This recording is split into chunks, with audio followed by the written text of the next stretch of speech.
ನಮಸ್ಕಾರ. ಮೂಲ ಮಾಹಿತಿಯ ಈ ಆಳವಾದ ವಿಶ್ಲೇಷಣೆಗೆ ಸ್ವಾಗತ. ಕೃತಕ ಬುದ್ಧಿಮತ್ತೆ ಅಂದ್ರೆ ನಮ್ಮ ಎಐಯನ್ನ ಬರೀ ಮೆಸೇಜ್ ಮಾಡೋದಕ್ಕೆ ಮಾತ್ರ ಬಳಸೋದ್ರ ಬದಲು ಒಂದು ಹೈ ಲೆವೆಲ್ ಅಸಿಸ್ಟೆಂಟ್ ಥರ ಹೇಗೆ ಬಳಸಬಹುದು ಅನ್ನೋದನ್ನ ನಾವಿಂದು ನೋಡೋಣ. ಈ ತಂತ್ರಜ್ಞಾನದ ಪೂರ್ತಿ ಕೆಪಾಸಿಟಿ ಅರ್ಥ ಮಾಡ್ಕೊಂಡ್ರೆ ನಮ್ಮ ದೈನಂದಿನ ಕೆಲಸಗಳು ಎಷ್ಟು ಈಸಿ ಆಗುತ್ತೆ ಅಂತ ಈ ವಿವರಣೆ ನಮಗೆ ತೋರಿಸ್ಕೊಡುತ್ತೆ.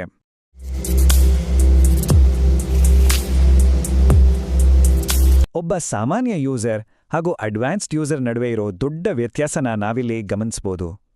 ಸ್ಟಾರ್ಟಿಂಗ್ನಲ್ಲಿ ನಾವು ಬರೀ ಟೆಕ್ಸ್ಟ್ ಬಳಸಿ ಸಿಂಪಲ್ ಪ್ರಶ್ನೆಗಳನ್ನ ಕೇಳ್ತೀವಿ ಅಲ್ವಾ? ಆದರೆ ಇದರ ಎಲ್ಲ ಫೀಚರ್ಸ್ ಅರ್ಥ ಆದಮೇಲೆ ಇದರ ನಿಜವಾದ ಕೆಪಾಸಿಟಿ ನೋಡಿದ್ರೆ ಖಂಡಿತ ಆಶ್ಚರ್ಯ ಆಗುತ್ತೆ. ಫೋಟೋಗಳು, ಡೇಟಾ ಅನಾಲಿಸಿಸ್ ಹಾಗೆ ಎಕ್ಸ್ಪರ್ಟ್ ರೋಲ್ ಪ್ಲೇ ಮಾಡಿಸೋ ಮೂಲಕ ಇದರ ಮ್ಯಾಕ್ಸಿಮಮ್ ಬೆನಿಫಿಟ್ ಪಡೆಯಬಹುದು. ಈ ವಿಶ್ಲೇಷಣೆಯಲ್ಲಿ ನಾವು 5 ಪ್ರಮುಖ ಹಂತಗಳನ್ನು ಕವರ್ ಮಾಡ್ತೀವಿ. ಎಐಗೆ ಮಾನವ ಸಂವೇದನೆಗಳನ್ನ ನೀಡೋದು, ಡೇಟಾ ಅನಾಲಿಸಿಸ್, ಕ್ರಿಯೇಟಿವ್ ಹಾಗೂ ಲರ್ನಿಂಗ್ ಇಂಜಿನ್, ಎಕ್ಸ್ಪರ್ಟ್ ನೇಮಕ ಮತ್ತೆ ಕೊನೆಯದಾಗಿ ಅಡ್ವಾನ್ಸ್ಡ್ ಮಾಡೆಲ್ಸ್. ಈ ಟೆಕ್ನಾಲಜಿ ಹೇಗೆ ಸ್ಟೆಪ್ ಬೈ ಸ್ಟೆಪ್ ಪವರ್ಫುಲ್ ಆಗುತ್ತೆ ಅಂತ ಇದು ಕ್ಲಿಯರ್ ಆಗಿ ತೋರಿಸುತ್ತೆ. ಬನ್ನಿ ಈಗ ಮೊದಲನೇ ವಿಭಾಗಕ್ಕೆ ಹೋಗೋಣ. ಅದೇ ಎಐಗೆ ದೃಷ್ಟಿ ಮತ್ತು ಧ್ವನಿ ಸಾಮರ್ಥ್ಯಗಳನ್ನು ನೀಡೋದು. ಇದು ಬರೀ ಟೆಕ್ಸ್ಟ್ಗೆ ಮಾತ್ರ ಲಿಮಿಟ್ ಆಗಿಲ್ಲ, ಬದಲಾಗಿ ಫೋಟೋ ಮತ್ತೆ ಆಡಿಯೋ ಮೂಲಕ ನಮ್ಮ ಭೌತಿಕ ಪ್ರಪಂಚದ ಜೊತೆ ಹೇಗೆ ಇಂಟ್ರಾಕ್ಟ್ ಮಾಡುತ್ತೆ ಅನ್ನೋದು ನಿಜಕ್ಕೂ ಇಂಟ್ರೆಸ್ಟಿಂಗ್ ಆಗಿದೆ. ಒಂದು ಪ್ರಾಕ್ಟಿಕಲ್ ಸನ್ನಿವೇಶನ ಊಹಿಸ್ಕೊಳ್ಳಿ. ಸೂಪರ್ ಮಾರ್ಕೆಟ್ನಲ್ಲಿರೋ ಕಲ್ಲಂಗಡಿ ಹಣ್ಣುಗಳ ಫೋಟೋ ತೆಗೆದು ಇದರಲ್ಲಿ ಯಾವ ಹಣ್ಣು ತುಂಬ ಸಿಹಿಯಾಗಿದೆ ಅಂತ ಕೇಳಿದ್ರೆ ಹೇಗಿರುತ್ತೆ? ಇದು ಬರೀ ಒಂದು ಎಕ್ಸಾಂಪಲ್ ಅಷ್ಟೇ.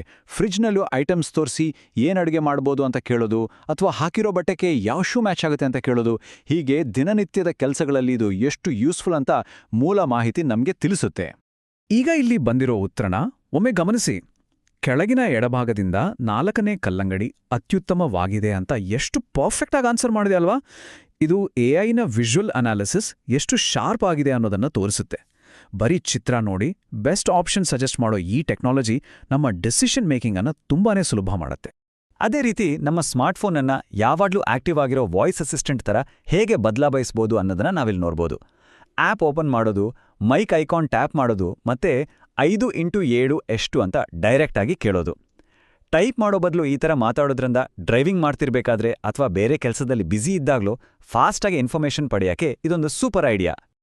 ಈಗ ಎರಡನೇ ಹಂತ, ಡೇಟಾ ಅನಾಲಿಸಿಸ್ ಹಾಗೂ ಮ್ಯಾನೇಜ್ಮೆಂಟ್. ಅಂದ್ರೆ ನಂಬರ್ಸ್ ಕ್ಯಾಲ್ಕುಲೇಷನ್ ಮತ್ತೆ ವರ್ಕ್ ಫ್ಲೋ ಹೇಗೆ ಕಂಟ್ರೋಲ್ ಆಗುತ್ತೆ ಅಂತ ನೋಡೋಣ.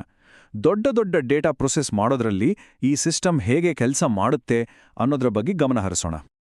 ಇಲ್ಲಿರೋ ಈ ನಂಬರ್ನ ಒಮ್ಮೆ ನೋಡಿ.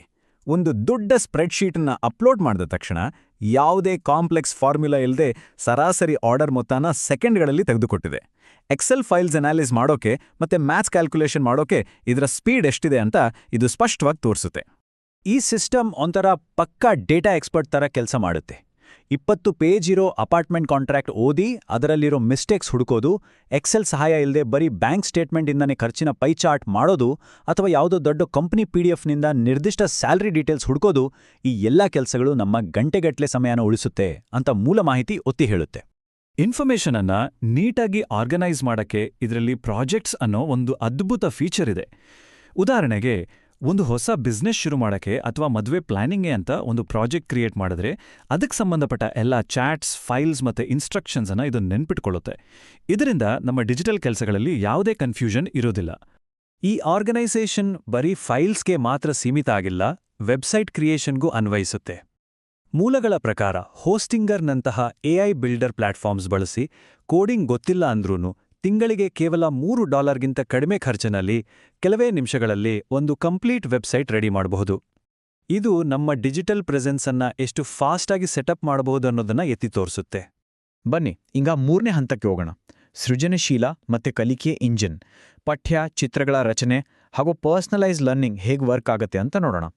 ಇಲ್ಲಿರೋ ಪಾಯಿಂಟ್ಸ್ ತೂಗ ಪ್ರಾಕ್ಟಿಕಲ್ ಆಗಿದೆ. ಬಾಡಿಗೆ ಕಮ್ಮಿ ಮಾಡಿ ಅಂತ ಓನರ್ಗೆ ಲೆಟರ್ ಡ್ರಾಫ್ಟ್ ಮಾಡೋದು, ಬಂದಿರೋ ಇಮೇಲ್ಸ್ ಅನ್ನ ನಮಗೆ ಬೇಕಾದ ಸ್ಟೈಲ್ನಲ್ಲಿ ಮತ್ತೆ ಬರೆಯೋದು, ಅಥವಾ ಹೊಸ ಭಾಷೆ ಕಲಿಯೋಕೆ ಇದನ್ನ ಪರ್ಸನಲ್ ಟ್ಯೂಟರ್ ತರ ಬಳಸ್ಕೊಳ್ಳೋದು.